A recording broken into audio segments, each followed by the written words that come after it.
15-19 കാലഘട്ടത്തിൽ തിരുവനന്തപുരം നിയമ കലാലയത്തിൽ KSUക്കാർക്ക് കടന്നു ചെല്ലാൻ സാധ്യമല്ലാതിരുന്ന ഒരു ക്യാമ്പസിൽ വലിയ രീതിയിലേക്കുള്ള SFIയുടെ മർദ്ദനങ്ങളെയും കൊടിയ പീഡനങ്ങളെയും അതിജീവിച്ചുകൊണ്ട് ആ ക്യാമ്പസിൽ KSU സംഘടനാ പ്രവർത്തനം നടത്തി മുന്നോട്ട് പോകുന്ന രാഷ്ട്രീയ സാഹചര്യമായിരുന്നു.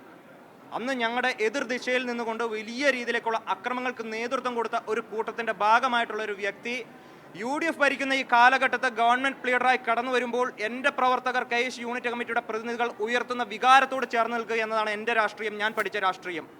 അത് ഈ സർക്കാരിൻ്റെ മുൻപിൽ ചൂണ്ടിക്കാണിച്ചു എന്നത് മാത്രമാണ് KSU സംസ്ഥാന അധ്യക്ഷൻ എന്ന നിലയിൽ ഞാൻ ചെയ്തതൊരു തെറ്റ്. അത് തെറ്റാണെന്ന് ഈ സർക്കാരിന് തോന്നുന്നുണ്ടെങ്കിൽ ആ തെറ്റുകൾ ഇനിയും ആവർത്തിക്കാൻ തന്നെയാണ് എൻ്റെ തീരുമാനം. അത് ആവർത്തിക്കാൻ തന്നെയാണ് എൻ്റെ തീരുമാനം. ഈ വിഷയവുമായി ബന്ധപ്പെട്ട് കേരളത്തിൻ്റെ സർക്കാരിനെ കളങ്കമുണ്ടാക്കണമെന്ന് ഒരു ഘട്ടത്തിൽ പോലും സംസ്ഥാന KSU കമ്മിറ്റിയുടെ അധ്യക്ഷൻ ചിന്തിച്ചിട്ടില്ല.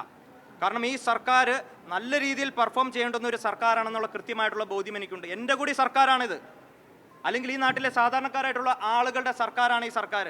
അപ്പോൾ ഈ സർക്കാർ ചെയ്യുന്ന നല്ല വലിയ പ്രതീക്ഷയുടെ കേരളത്തിൻ്റെ പൊതുസമൂഹം ഈ സർക്കാരിനെ നോക്കിക്കാണുമ്പോൾ ഈ സർക്കാർ ഓരോ ദിവസം ദിനംപ്രതി വലിയ രീതിയിൽ മികച്ചു വരണമെന്ന ആഗ്രഹമാണ് ഈ നാട്ടിലെ സാധാരണക്കാരായിട്ടുള്ള കോൺഗ്രസ് പ്രവർത്തകർക്കും പൊതുസമൂഹത്തിനുമുള്ളത്. ആ വികാരത്തോടു കൂടി ഞാൻ ചേർന്ന് നിൽക്കുന്നു. പിന്നെ ഈ വിഷയവുമായി ബന്ധപ്പെട്ട് സർക്കാരിനെ നേരിട്ട് വിമർശിക്കുന്ന ഒരു സാഹചര്യത്തിലേക്ക് അതിനൊരു വിമർശനമായി കണക്കാക്കേണ്ട കാര്യം ഉണ്ട് എന്ന് ഞാൻ കരുതുന്നില്ല. ഒരു പോരായ്മ സർക്കാരിൻ്റെ ഭാഗത്തു നിന്നുണ്ടായി, അത് ചൂണ്ടിക്കാണിച്ചു എന്നതൊരു യാഥാർത്ഥ്യം തന്നെയാണ്. പിന്നെ രണ്ട് ദിവസങ്ങളിൽ മാധ്യമങ്ങളിലെല്ലാം ചർച്ച ചെയ്യുന്ന വിഷയം കേരളത്തിൻ്റെ KSU സംസ്ഥാന അധ്യക്ഷന് കേരളത്തിൻ്റെ മുഖ്യമന്ത്രി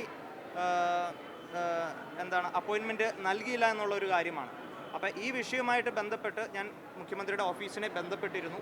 അദ്ദേഹത്തിന് സ്വാഭാവികമായിട്ടും നമുക്ക് മനസ്സിലാക്കാം, കേരളത്തിൻ്റെ ഒരു മുഖ്യമന്ത്രി എന്ന് പറയുമ്പോൾ ഒരു പാർട്ടിയുടെ മുഖ്യമന്ത്രിയല്ല, കേരളത്തിൻ്റെ മുഴുവൻ പൊതുസമൂഹത്തിൻ്റെ മുഖ്യമന്ത്രിയാണ്. എത്രയോ കാര്യങ്ങളിൽ അദ്ദേഹത്തിന് ഇടപെടേണ്ടതായിട്ടുണ്ട്, നിലനിൽക്കേണ്ടതായിട്ടുണ്ട്, അല്ലെങ്കിൽ അതിനുവേണ്ടി നിലകൊണ്ട് മുന്നോട്ട് പോകേണ്ട സാഹചര്യമുണ്ട്. അപ്പോൾ സ്വാഭാവികമായിട്ടും അപ്പോയിൻമെൻറ്റ് തരാത്തത് അല്ലെങ്കിൽ എന്ത് ചെയ്യുന്നു, അദ്ദേഹത്തെ കാണാൻ സാധിക്കാത്ത ഒരു വലിയ തെറ്റായി ഞാൻ കാണുന്നില്ല.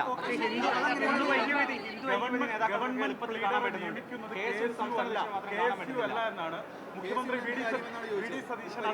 അസന്നിഗ്ധമായി ചോദിച്ച ചോദ്യം, അതിനുശേഷമാണ് താങ്കൾ കൂടിക്കാഴ്ചയ്ക്ക് സമയം ചോദിച്ചത്.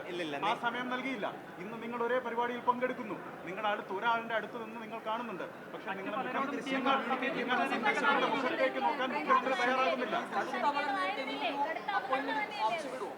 ഈ വിഷയത്തിൽ കേരളത്തിൻ്റെ മുഖ്യമന്ത്രി KSUവിനെ കാണേണ്ടതില്ല എന്നല്ല പറഞ്ഞത്. ആ യൂണിറ്റ് കമ്മിറ്റിക്ക് സ്വാഭാവികമായിട്ടും ഗവൺമെൻറ് ഫെഡറൽ നിയമനമായിട്ട് അവർക്ക് റോളില്ല എന്നാണ് പറഞ്ഞത്. ടെക്നിക്കലി അദ്ദേഹം പറഞ്ഞത് ശരിയായിരിക്കാം, അതിനെ ഞാൻ നിരാകരിക്കുകയോ അദ്ദേഹം പറഞ്ഞ വാദഗതി തെറ്റാണോ എന്ന് പറയാൻ ഞാൻ ആഗ്രഹിക്കുന്നില്ല.